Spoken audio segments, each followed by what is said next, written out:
সর্বশেষ বন্ধুরা আমরা এখন আছি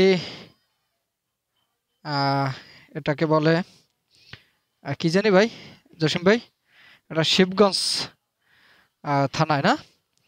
আর ইউনিয়নটার নাম হয়েছে কি, কেচপ্পুর মনে হয় সম্ভবত। হ্যাঁ, কেচপ্পুর ইউনিয়নে। আর এখান থেকে আমরা এখন রওনা দিলাম জয়পুরহাট।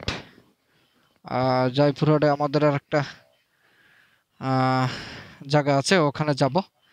দেন আপনারা আমাদের সঙ্গেই থাকুন, দেখতে দেখতে থাকুন জয়পুরহাটে কি আছে।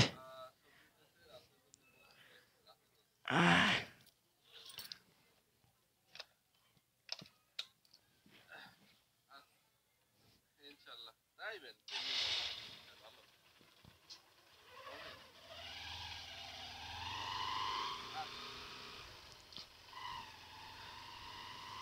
ভাই লোকেশন কোন দিকে?